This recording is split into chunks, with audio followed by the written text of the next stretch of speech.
그리고 오늘은 이제 부활절을 한 주일 앞둔 일주일 전의 주일, 종려주일입니다. 이 종려주일이라고 하는 주일은 십자가 지시는 예수님께서 예루살렘에 입성하신 그날을 기념하는 절기입니다.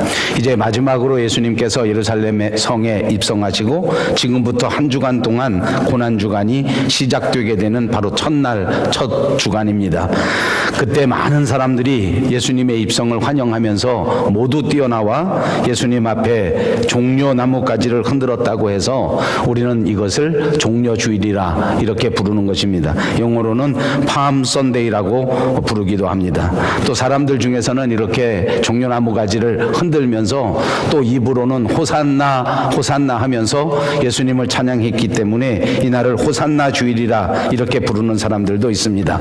이제 예수님께서는 종려주일을 통해서 당신이 인류의 메시아로 이 땅에 오셨다 하는 것을 분명하게 선언하는 의미가 있는, 그래서 이제부터 공개적으로 예수님께서 메시아다, 우리의 죄를 사하시고 우리의 모든 생명을 구원하시겠다 하는 것을 공적으로 선언한 그런 의미가 있는 절기라고 말할 수 있습니다. 이제부터 일주일 후에는 예수님이 약속하신 그대로 죽음에서 다시 살아나셔서 부활하시게 되는 의미가 아주 중요한 사건이 있는 절기이기도 합니다. 그래서 우리는 이 종려주일을 늘 지키고 이 종려주일을 기념하고 이 종려주일에 깊은 하나님의 말씀을 묵상하는 것입니다.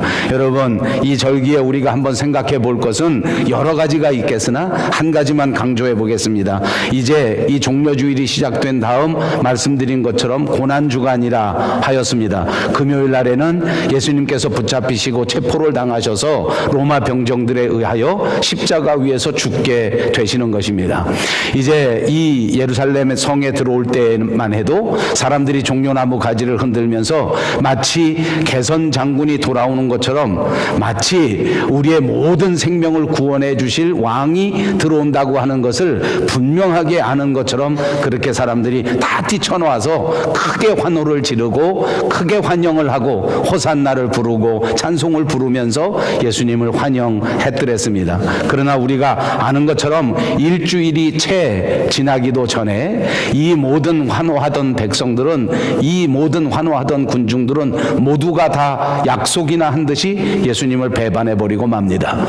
이것은 우리에게 상징해주는 의미가 있는데, 우리가 믿고 따르고 환호하면서 우리를 구원해 주실 구세주가 오셨다, 이제는 우리의 진짜 왕이 예루살렘 성에 들어오셨다라고 하는 기대를 가지고 있었음에도 불구하고 예수님께서는 사람들의 기대와는 전혀 다른 새로운 시나리오를 가지고 우리를 구속하러 오셨다는 것입니다. 오늘 이 종려주일에 내가 기대하고 내가 기도하고 내가 바라고 내가 원하는 인생, 그리고 하나님께서 우리에게 이끌어 주시는 하나님의 영원한 삶, 하나님의 진짜 천국의 인생, 그것이 결코 같지 않다고 하는 것을 생각해 볼 수 있는 절기가 되어야 합니다. 만약 우리가 하나님의 뜻을 알지도 못하고 하나님을 환호하고 하나님께 예배하고 하나님께 찬양했다면 우리는 주님께서 진짜 중요한 일을 하실 그때에, 십자가의 위대한 사역을 이루실 그때에 이 예루살렘 군중들처럼 예수님과 아무 상관없이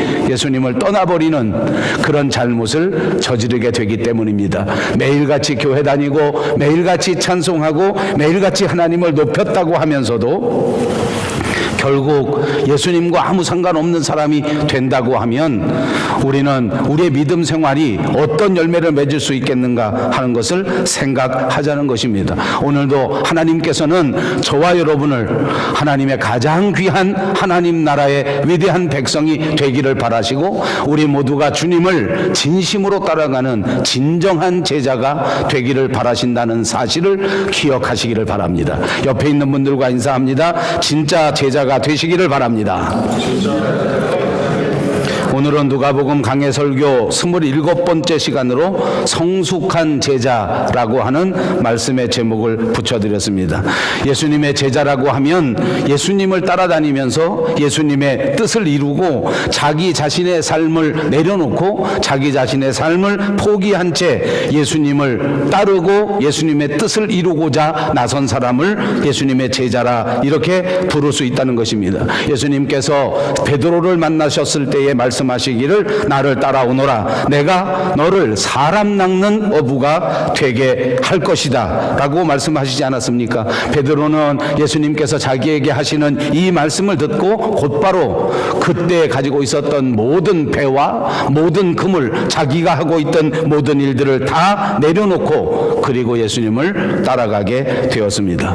그래서 제자의 삶이 시작된 것입니다. 그리고 오늘 이 종려주일에 저와 여러분이 생각하고자 하는 성숙한 제자는 예수님의 부름을 받고 모든 것을 놓아두고 모든 것을 내려두고 주님을 따라간 정도에서 끝나는 것이 아니라 거기서 더 한 걸음 나아가서 예수님의 제자다운 알맞는 인격, 예수님의 제자다운 그 알맞는 헌신, 이것을 오늘 한번 생각해 보려는 것입니다.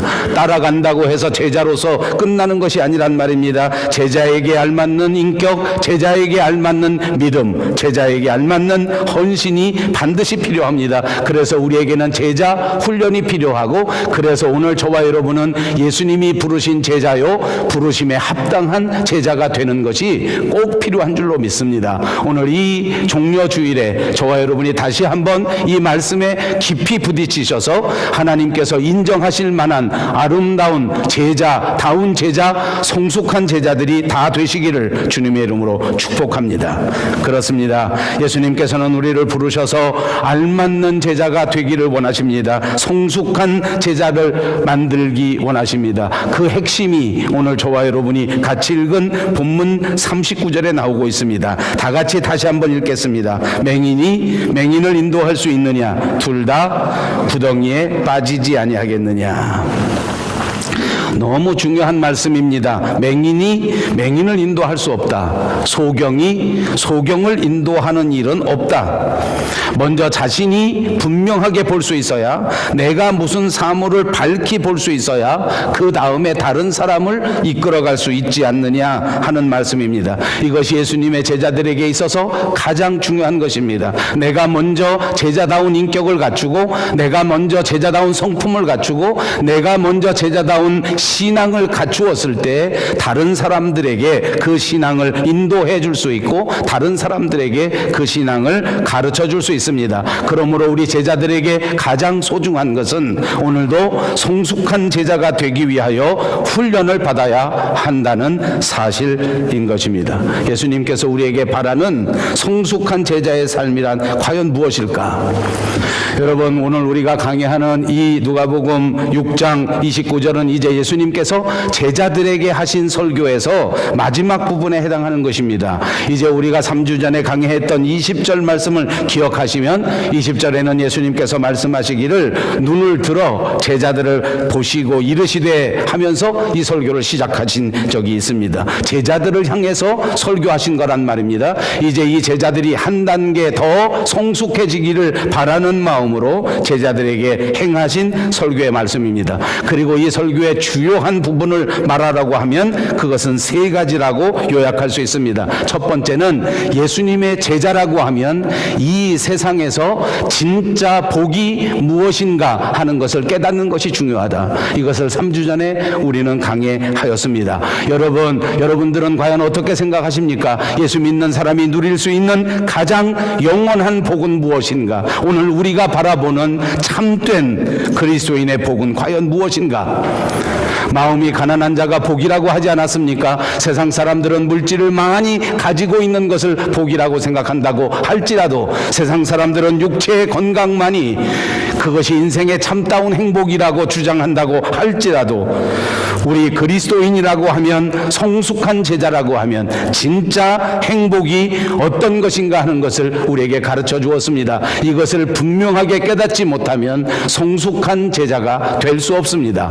그러므로 여러분에게 다시 한번 말씀드립니다. 깊이 생각하십시오. 그리스도인이 바라보아야 할 참다운 행복이 어떤 것인가? 그리스도인이 기대하여야 할 인생의 진짜 복은 어떤 것인가 하는 것을 생각하시고, 이 세상 살 동안 그리스도인으로서 누릴 수 있는 참다운 행복을 추구하시고 바라보시고 그 행복을 얻으시는 여러분들이 꼭 되시기를 바랍니다. 그리고 두 번째는 제자가 성숙해지려고 하면 사랑에 관해서 어떤 사랑을 해야 하느냐 하는 것을 말씀드렸습니다. 지난주에 우리가 강의하였습니다. 이 사랑은 드라마에서 보는 그런 사랑에 멈추지 않는다고 말씀드렸습니다. 보통 사람들이 생각하는 사랑의 정도를 훨씬 뛰어넘는 그리스도의 참된 사랑이 제자들에게 요구되고 있다고 말씀하셨습니다. 원수마저도 사랑하라는 것입니다. 나하고 아무 관계가 없는 사람들도 사랑해야 한다는 것을 우리에게 말씀하셨습니다. 그리고 성숙한 제자가 되는 그 세 번째 중요한 것을 말씀하는데, 그것이 오늘 우리 본문의 말씀인 것입니다. 그것은 제자로서 스스로 자기 자신을 살펴보아야 한다는 것입니다. 조금 유식한 말로 하면 자기 성찰을 말하는 것입니다. 제자가 되려고 하면, 성숙한 그리스도인이 되려고 하면 자기 스스로를 바라볼 수 있어야 하고 자기 스스로를 밝히 알 수 있어야 한다고 말씀하신 것입니다. 예수님께서 우리를 불러 제자로 삼으셨습니다. 여러분 모두를 하나님께서 불러 제자 삼으신 줄로 믿습니다. 여러분들도 그렇게 믿으십니까? 여러분들을 제자로 부르신 것은 여러분들로 하여금 해야 할 일이 있기 때문에 예수님께서 우리를 제자라고 부르신 것입니다. 우리가 같이 읽은 39절에 예수님께서는 맹인이 맹인을 인도할 수 있겠느냐라고 우리에게 물으셨습니다. 이렇게 물으신 걸로 보아서는 우리가 해야 할 일을 너무나 정확하게 가르쳐 주시는 것 아닙니까? 우리는 누군가를 인도해야 될 사명이 있다는 것을 말씀해 주는 겁니다. 예수님의 제자가 됐다고 하는 것은 이제 누군가를 인도해야 하는데, 이 세상에서 앞을 보지 못하는 맹인들을, 이 세상에서 영적인 일을 전혀 깨닫지 못하는 사람들을 하나님의 나라로, 하나님의 진리로, 구원과 생명의 길로 이끌어가야 할 사명이 저와 여러분에게 있다는 것입니다. 이것이 제자의 사명인 줄로 믿습니다. 여러분 분명히 기억하십시오. 이제 여러분들은 이 세상에서 하나님의 나라를 알지 못하는, 영적으로 눈이 멀고 영적으로 소경된 자들을 반드시 하나님의 진리로, 하나님의 나라로, 영원한 생명의 길로 이끌어가야 하는 사명이 있다는 사실을 기억하시기를 바랍니다. 그리고 본문 40절에는 말씀하시기를, 제자가 그 선생보다 높지 못하나 무릇 온전하게 된 자는 그 선생과 같으리라 라고 말씀하십니다. 이 말씀을 통해서는 제자들을 만들고 그들이 모두가 다 선생님들과 똑같은 수준까지, 그 수준을 향상시키겠다고 하는 말씀인 줄로 믿습니다. 그러므로 제자들은 이제부터 선생님들과 똑같은 수준까지 성장해야 되는 그런 책임이 있다는 것을 깨달아야 합니다. 예수님께서는 실제로 부활하셔서 승천하실 때에 말씀하시기를, 너희는 가서 모든 족속으로 제자를 삼아 아버지와 아들과 성령의 이름으로 세례를 베풀고 내가 너희에게 분부한 모든 것을 가르쳐 지키게 하라 라고 말씀하셨습니다.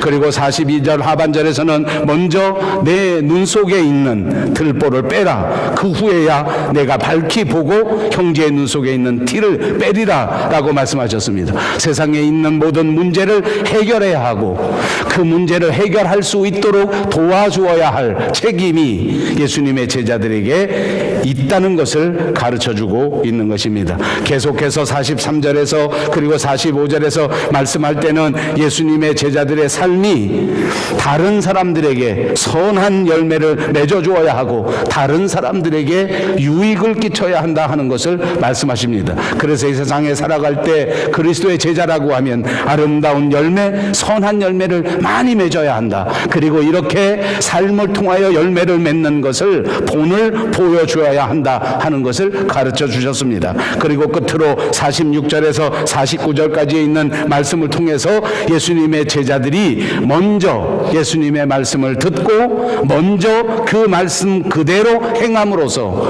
튼튼한 반석 위의 믿음을 보여주어야 한다 하는 것을 말했습니다. 그리고 이 믿음이 결단코 어떤 풍파에도 흔들리면 안 된다 하는 것을 말씀해 줍니다. 여러분, 우리 삶에서 정말 중요한 성숙한 제자의 삶은 흔들리지 않는 삶입니다. 오늘 우리의 삶이 어떠한가를 생각해 보시기 바랍니다. 그리스도인이라고 하면서도 조그만한 바람만 불어오면, 조그만한 비바람만 불어오면 그만 흔들립니다. 큰 사명감으로 하나님 앞에 서약하고 선서하고 기도하고 믿기로 결심했으면서도 그럼에도 불구하고 조그만한 풍파에도 견디지 못한다면 그는 성숙한 그리스도인이 아닙니다. 오늘 우리에게 주어진 삶의 환경 속에서 이 말씀을 명심 또 명심하시고 성숙한 그리스도인, 성숙한 성도, 성숙한 제자가 꼭 되시기를 주님의 이름으로 축복합니다. 성숙한 그리스도인들은 가정생활할 때도 흔들리지 말아야 합니다. 가정에서 살아가는 동안 흔들릴 이유가 너무너무 많기 때문입니다. 부부간의 생활할 때에도 흔들릴 일들이 많습니다. 자녀들과 더불어 살아갈 때에도 흔들릴 일들이 많이 있습니다. 직장 때문에 흔들립니다. 건강 때문에 흔들립니다. 물질 때문에 흔들립니다. 그러나 여러분, 성숙한 그리스도인은 가정에서도 결단코 흔들리지 않는 지혜가 있어야 될 줄로 믿습니다. 제자들은 흔들리지 않아야 할 책임이 있습니다.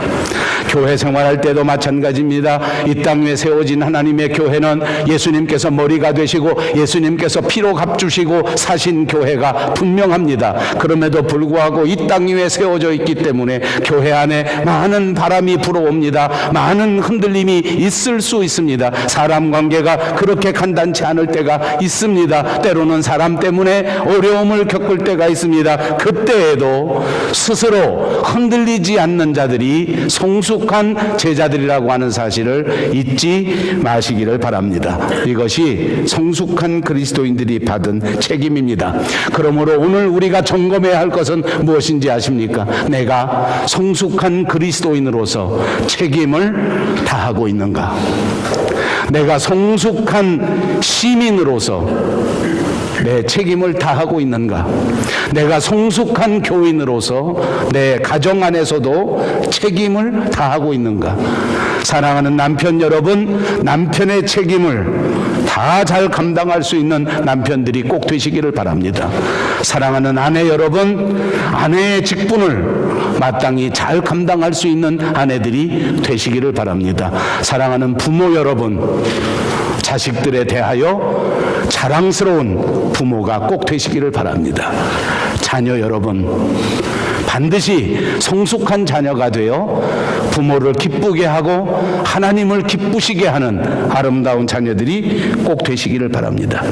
다시 본문으로 돌아갑니다. 예수님의 설교는 맹인을 인도할 수 있겠느냐? 만약 맹인이 맹인을 인도하다 보면 둘이 다 구덩이에 빠지지 않겠느냐?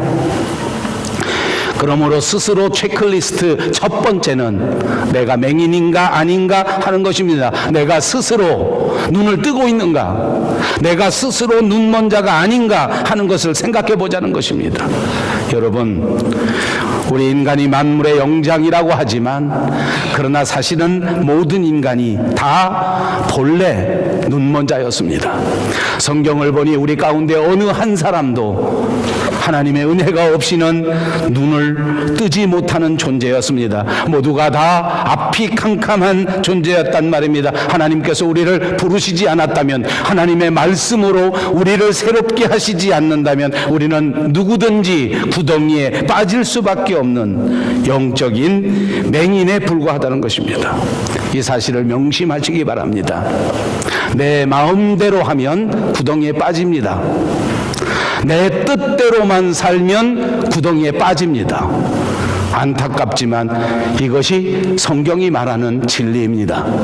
하나님의 인도하심을 받고 주님 앞에 기도하지 아니하면 우리는 다른 사람을 인도하지 못할 뿐만 아니라 나 자신도 올바른 길을 걸어갈 수 없다는 사실을 기억하시기를 바랍니다. 제자가 그 선생보다 높지 못하나 무릇 온전하게 된 자는 그 선생과 같으리라. 여러분, 이 말을 그냥 단순하게 오해하시면 안 됩니다. 제자가 절대로 선생보다 나을 수 없다. 우리 유교 문화에서는 이런 말이 있었습니다. 자식은 부모보다 나을 수가 없다. 동생은 형보다 더 훌륭할 수가 없다. 그러나 그것은 사실이 아닙니다. 여러분, 오늘 성경에서 제자가 그 선생보다 높지 못하다고 하였습니다. 이 말을 그대로 해석해야 합니다. 다시 말합니다. 제자가 그 선생보다 높지 못하다. 제자가 어떻다고요? 선생보다 높지 못하다. 낮지 못하다고 하지 않았습니다. 높지 못하다 하였습니다. 여러분, 우리 인류 세계를 생각해 보십시오. 만약 제자가 선생보다 낮지 못하면 어떻게 되겠습니까? 우리 사회는 점점 더 퇴보해 버립니다.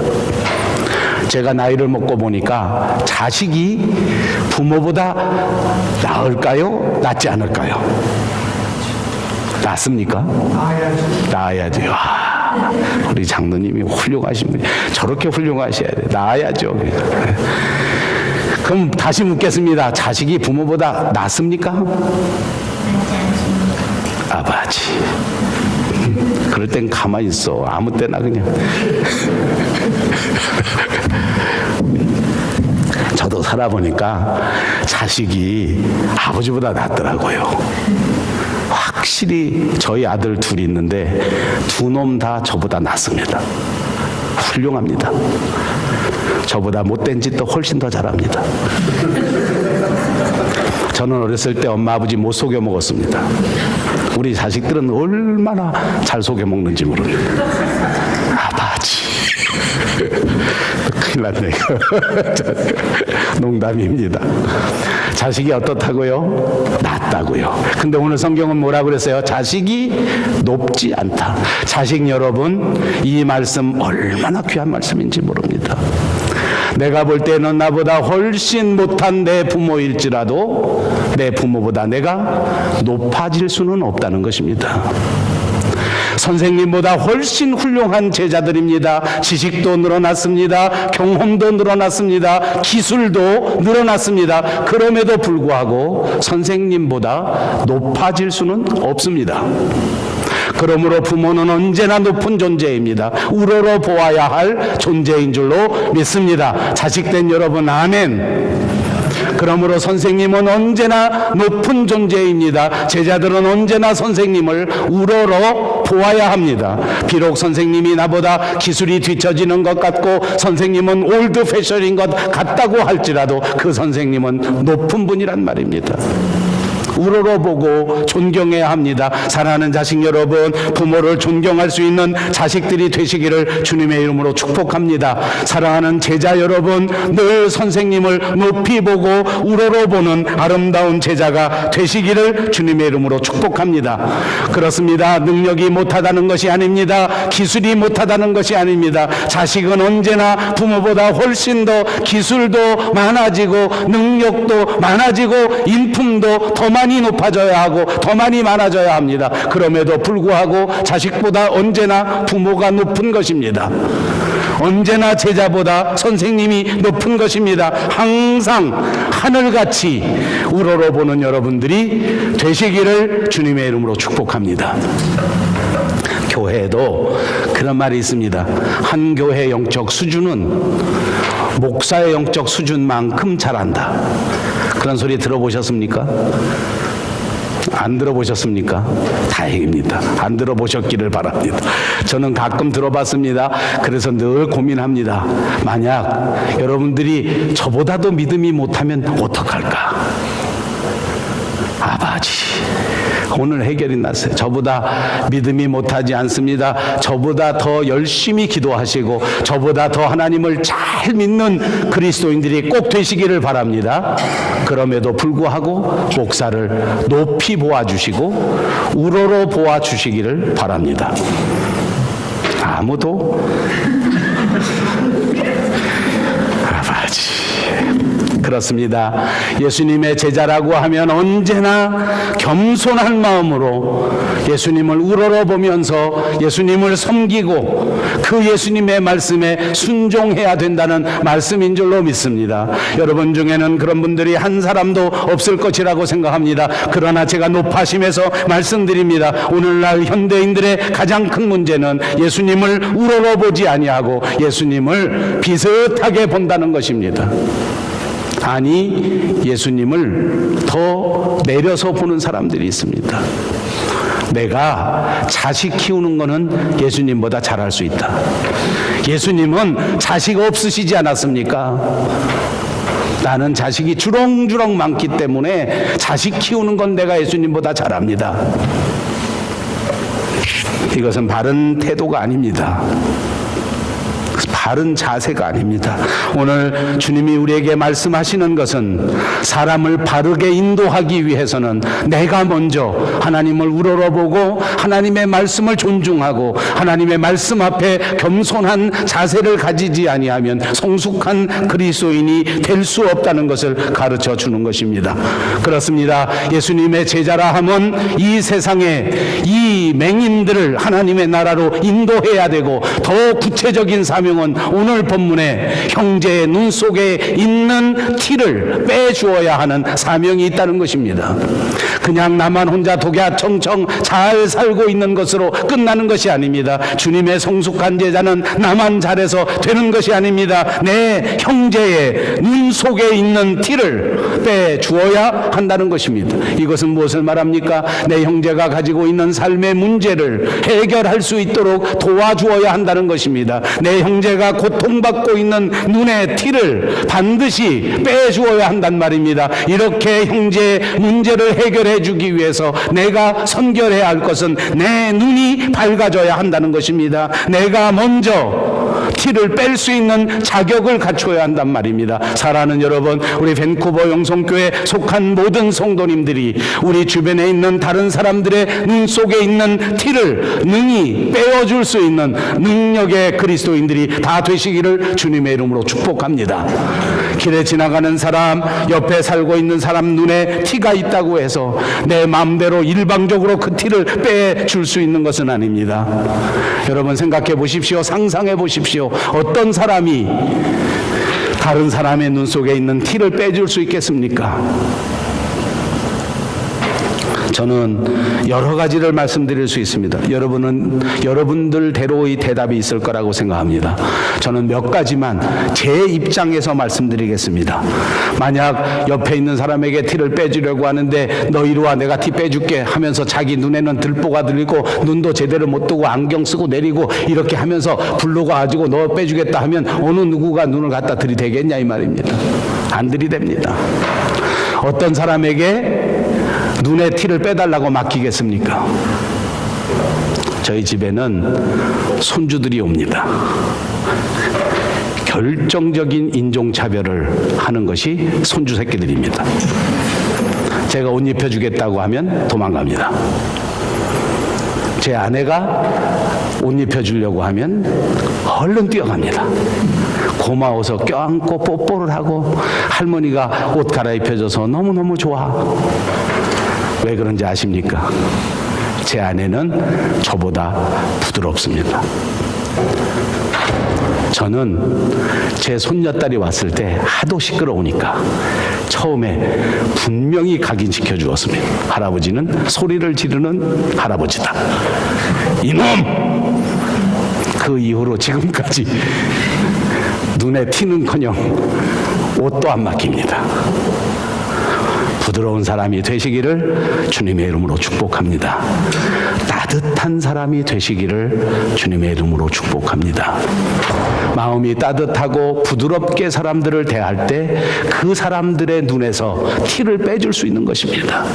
그들이 여러분에게 내 삶의 문제를 털어놓고 내 인생의 문제를 털어놓고 해결해 주기를 기대하게 된단 말입니다. 사랑하는 여러분, 가족들끼리 더더욱 부드러운 가족들이 되시기를 바랍니다. 남편은 이 세상에서 가장 부드러운 사람이 되어야 합니다. 아내는 이 세상에서 가장 따뜻한 사람이 되어야 합니다. 부모는 자녀들에게 언제나 따뜻하고 부드러운 사람이 되어야 합니다. 자식들은 부모들에게 언제나 친절하고 아름다운 자녀들이 되어야 될 줄로 믿습니다.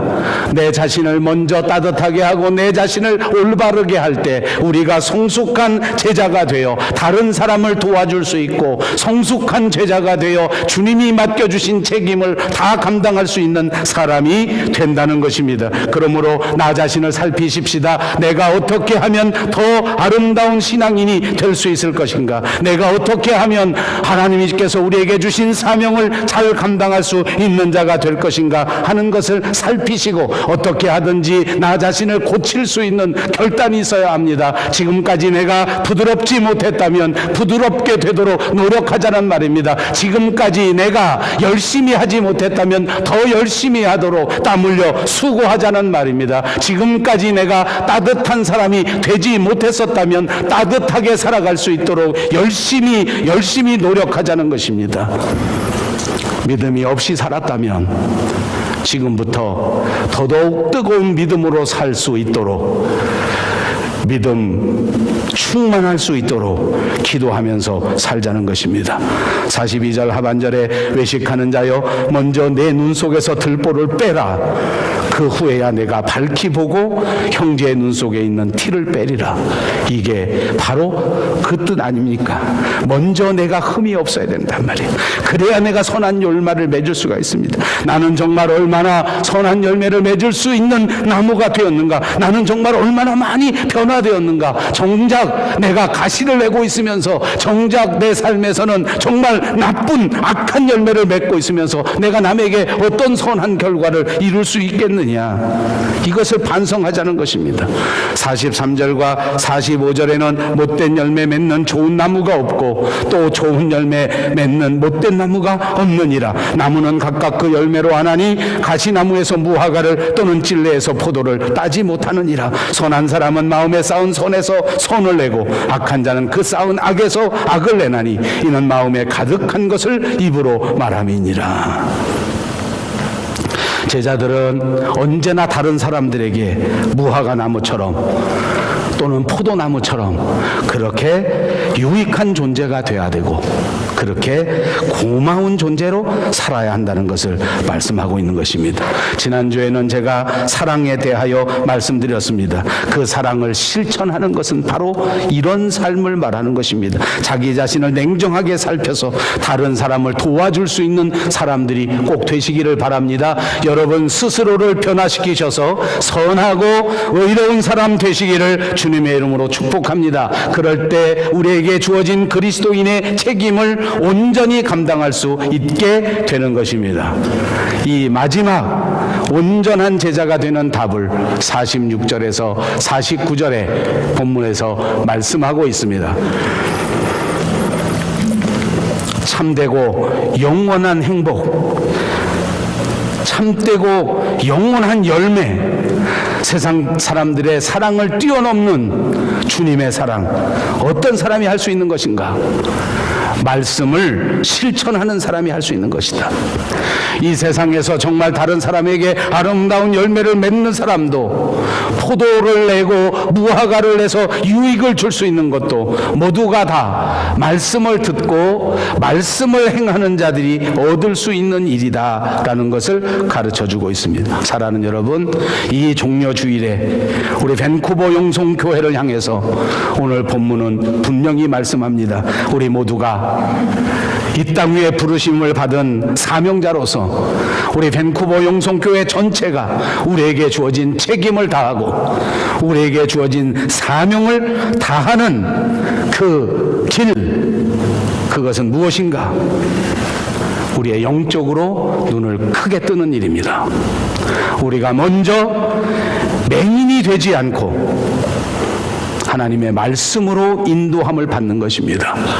이제 우리에게 주신 하나님의 말씀을 겸허하게 받아들이고 그 말씀에 순종하시고 이 말씀을 중하게 여기시고 이 말씀을 나아가 전하고 가르치고 행할 수 있는 저와 여러분 모두가 되시기를 바라고, 이제 이 말씀을 통해서 죽어가는 영혼들을 이끌어가는 아름다운 교회가 되시기를 다시 한번 축복합니다. 오늘 우리 스스로의 잘못과 우리 스스로의 허물을 다시 한번 바라보시고 주의 성령의 은혜로 이 모든 죄를 깨끗이 척결하셔서 반드시 주님이 부르신 성숙한 제자가 되어 하나님을 기쁘시게 하는 귀한 성도가 되시고 아름다운 교회가 되시기를 주님의 이름으로 축복합니다. 기도합니다.